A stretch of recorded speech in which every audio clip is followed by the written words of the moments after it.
നമസ്കാരം.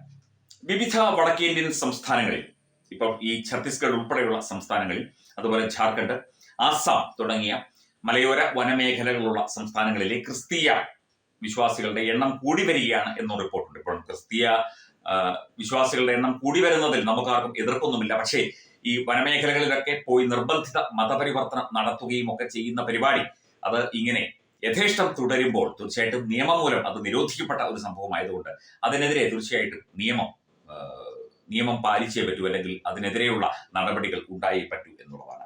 ഇതിപ്പോൾ times of ഇന്ത്യയുടെ ഓൺലൈനിൽ വന്ന ഒരു ക്ലിപ്പിംഗ്, ഒരു കാർഡാണ് ഒരാൾ അയച്ചതെന്നാണ്. Chhattisgarh police recover over 4,400 missing men and woman under operation Talaash.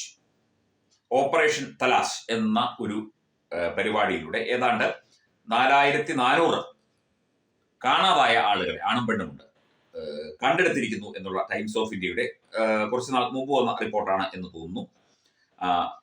അതായത് 2025 ജൂലൈ 7-ാം തീയതി, കുറച്ച് ദിവസം മുമ്പ് വന്ന ഒരു റിപ്പോർട്ടാണ്. Chhattisgarh police recover over 4,400 missing men and women under operation Talash. അവരുടെ ഒരു പരിപാടിയുടെ പേരാണ് ഓപ്പറേഷൻ തലാഷ് എന്ന് പറയുന്നത്. എന്തായാലും ഇത് ഈ 4,400 ആളുകളെ കാണാതായി, ഇവരെ കണ്ടെത്തി, ഇവരെവിടെയായിരുന്നു അല്ലെങ്കിൽ ഇവർ എങ്ങോട്ട് പോയതാണ് എന്ന് അന്വേഷിച്ചപ്പോഴാണ് എല്ലാ കളികളും വിളിച്ചെത്താകുന്നത്.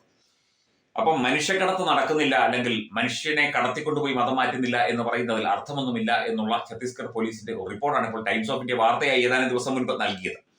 വെറും ഒരു വർഷ കാലയളവിൽ ഛത്തീസ്ഗഡ് സ്റ്റേറ്റിൽ നിന്ന്, ആ സംസ്ഥാനത്ത് നിന്ന് പോലീസ് തട്ടിക്കൊണ്ടുപോയവരിൽ നിന്ന് രക്ഷിച്ച കണക്ക് 4,400. ഇതിന്റെ 10 ഇരട്ടിയാണ് കാണാതായിട്ടുള്ളത്. മനുഷ്യക്കടത്തിന്റെ അപാരതകൾ എന്നാണ് ഇതിനെ വിശേഷിപ്പിച്ചിരിക്കുന്നത്. ഡ്രഗ്സ് മാഫിയ, മരുന്ന് പരീക്ഷണം, അവയവ കൈമാറ്റം, സെക്സ് റാക്കറ്റ്, മതമാറ്റ മാഫിയ, ഇവയെല്ലാം വിദ്യാഭ്യാസമില്ലാത്ത പാവം ആദിവാസി ജനതയെ ചൂഷണം ചെയ്യുന്നുണ്ട്. ഇതിലെല്ലാം ഇന്റർനാഷണൽ ബന്ധമുള്ള ചാരിറ്റി പേരുകൾ ഉള്ള സംഘടനകളെ നമുക്ക് കാണാം. കണ്ണടച്ച് ഇരുട്ടാക്കിയിട്ട് കാര്യമില്ല. ആദിവാസി പെൺകുട്ടികളെ കന്യാസ്ത്രീകൾ കൊണ്ടുപോയാലും പോലീസ് ചെക്ക് ചെയ്യും, പെൺകുട്ടികളുടെ മൊഴിയെടുക്കും. ഇവിടെ ആ പാവം ആദിവാസികളാണ് ഇരകൾ. സർക്കാരിന് പോലും പ്രവേശനം ഇല്ലാത്ത നക്സൽ മേഖലയിൽ നിന്ന് എങ്ങനെ ഈ പെൺകുട്ടികളെ കൊണ്ടുവന്നു എന്ന് അന്വേഷിക്കും. അവിടെ സംഘടിത മതഭീഷണി ഇറക്കിയിട്ട് ഒരു കാര്യവുമില്ല എന്ന് പറഞ്ഞ് ഒരു ഗ്രൂപ്പിൽ വന്ന ഒരു കുറിപ്പാണ്. ഒപ്പമാണ് ഈ ഒരു റിപ്പോർട്ട് ടൈംസ് ഓഫ് ഇന്ത്യയുടെ 2025 ജൂലൈ 7-ാം തീയതി വന്ന റിപ്പോർട്ട് കൂടി ചൂണ്ടിക്കാട്ടിയിരിക്കുന്നത്. ഇതിപ്പോൾ ഛത്തീസ്ഗഡിലെ മാത്രം റിപ്പോർട്ടാണ്. ഇതുപോലെ ആസാമിലും, അതുപോലെ തന്നെ മേഘാലയയിലും, ഒഡീഷയിലും, ഝാർഖണ്ഡിലും, ബീഹാറിലും ഒക്കെ തന്നെ ഇത്തരം വനമേഖലകളുണ്ട്. ഗോത്രവർഗ വിഭാഗത്തിൽപ്പെട്ട വനവാസി ജനങ്ങൾ താമസിക്കുന്ന മേഖലയാണ്.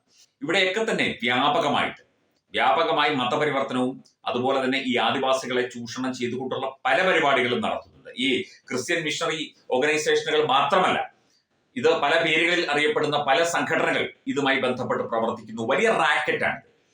അതിനകത്ത് ഈ സെക്സ് റാക്കറ്റ്, ഡ്രഗ് മാഫിയ, ഇതുപോലെ മതപരിവർത്തനം, ജോലി തരാമെന്ന് പറഞ്ഞ് വിളിച്ചുകൊണ്ടുപോയി പെൺകുട്ടികളെ വിളിച്ചുകൊണ്ടുപോയിട്ടൊക്കെ തന്നെ അവരെ ചൂഷണം ചെയ്യുന്ന പരിപാടികൾ ഒക്കെ തന്നെ നടക്കുന്നുണ്ട് എന്നുള്ളതാണ്.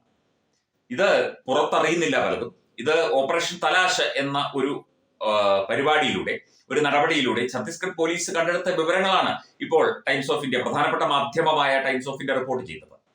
അപ്പം ഒന്നുമില്ല, ഇതൊക്കെ വെറുതെ പറയുന്നതാണ്. കഴിഞ്ഞ ദിവസം ബജ്രംഗ് ദളിനെ പറയുന്നുണ്ട്. ബജ്രംഗ് ദൾ എന്ന് പറയുന്നത് അതൊരു സാംസ്കാരിക സാമൂഹ്യ സംഘടനയാണ്. സംഘപരിവാർ പ്രസ്ഥാനങ്ങളുടെ കീഴിൽ പ്രവർത്തിക്കുന്നതാണ്. പിന്നെ അവരുടെ നേരെ ആയുധമെടുത്ത് ചെന്നാൽ അവർ ചിലപ്പോൾ അതിനെ കായികമായി നേരിടുമായിരിക്കാം.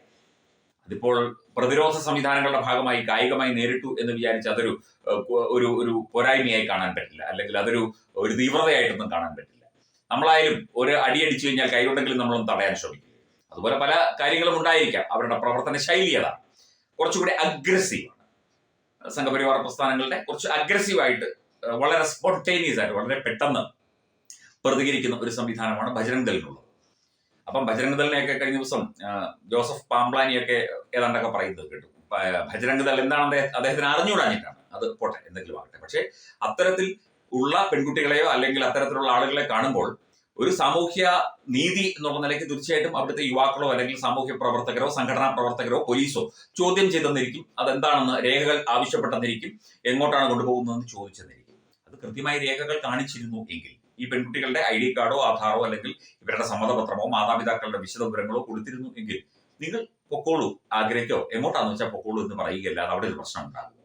ഒന്നുമില്ല. ഒരു രേഖയുമില്ലാതെ ഇങ്ങനെ ട്രെയിനിലും ബസ്സിലും ഒക്കെ കയറ്റി പെൺകുട്ടികളെ, സ്ത്രീകളെ ഒക്കെ തന്നെ കൊണ്ടുപോകുമ്പോൾ സാമൂഹ്യ പ്രതിബദ്ധതയുള്ള ആരായാലും ഇപ്പൊ നമ്മളാണെങ്കിലും ചോദിക്കില്ലേ, ഇപ്പം നമുക്ക് പരിചയമില്ലാത്ത നമ്മുടെ നാട്ടിലായാലും ഒരു പെൺകുട്ടിയെയും കൊണ്ട് ഒരു സ്ത്രീയോ അല്ലെങ്കിൽ ഒരു പുരുഷനോ വരികയാണെങ്കിൽ, അങ്ങോട്ടും ഇങ്ങോട്ടും യാത്ര ചെയ്യുകയാണെങ്കിൽ അല്ലെങ്കിൽ എങ്ങോട്ടെങ്കിലും കൊണ്ടുപോവുകയാണെങ്കിൽ നമ്മളായാലും ചോദിക്കില്ലേ ആരാ എന്താ, എവിടെ പോവുകയാണ്, എങ്ങോട്ട് കൊണ്ടുപോവുകയാണ്. നമ്മളായാൽ പോലും മലയാളികളാണെങ്കിൽ പോലും ചോദിക്കും.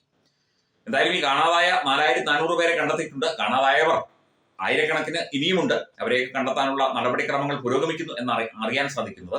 അവരെയൊക്കെ എങ്ങോട്ട് കൊണ്ടുപോയി, എന്താണ് ചെയ്തത് എന്നുള്ള കാര്യത്തെക്കുറിച്ചുള്ള അന്വേഷണവും നടക്കുന്നുണ്ട്. അതിനിടയിലൂടെ ഛത്തീസ്ഗഡ് പോലീസിനെയും ബജ്രംഗ് ദളിനെയും BJPയെയും സംഘപരിവാർ പ്രസ്ഥാനങ്ങളെയും ഒക്കെ കുറ്റപ്പെടുത്തിക്കൊണ്ട് കേരളത്തിൽ കിടന്ന് പ്രസ്താവനകൾ ഇറക്കുകയും അങ്ങനെയുള്ള പരിപാടികൾ കാണിക്കുകയും ഒക്കെ ചെയ്തതുകൊണ്ട് എന്ത് പ്രയോജനം? നിയമത്തിന്റെ വഴിക്ക് തന്നെ നടക്കും. അതങ്ങനെ നടക്കുക തന്നെ വേണം. ഭാരതത്തിലെ അതിപ്രശസ്തമായ ക്ഷേത്രങ്ങളിലേക്ക് മലയാളം ന്യൂസ് നെറ്റ്വർക്ക് സംഘടിപ്പിക്കുന്ന ആധ്യാത്മിക യാത്രകൾ.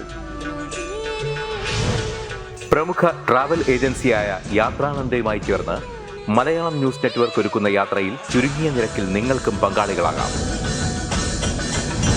ഭാരതത്തിലെ പ്രമുഖ ശക്തിപീഠമായ അസമിലെ കാമാഖ്യ ക്ഷേത്രത്തിലേക്കാണ് ആദ്യ യാത്ര. കാമരൂപമെന്ന് കാളിദാസനും പ്രാഗ്ജ്യോതിഷപുരമെന്ന വ്യാസനും വിളിച്ച അതിമനോഹരമായ സംസ്ഥാനമാണ് അസം. സമമായി മറ്റൊന്നില്ല എന്നാണ് അസമിന്റെ അർത്ഥം. ബ്രഹ്മപുത്ര നദിയും ഹിമാലയവും ദൃശ്യചാരുത കൊണ്ട് അനുഗ്രഹിച്ച അസമിലെ കാമാഖ്യ ഇന്ത്യയിലെ തന്നെ ഏറ്റവും പ്രധാനപ്പെട്ട കാളി ക്ഷേത്രങ്ങളിലൊന്നാണ്.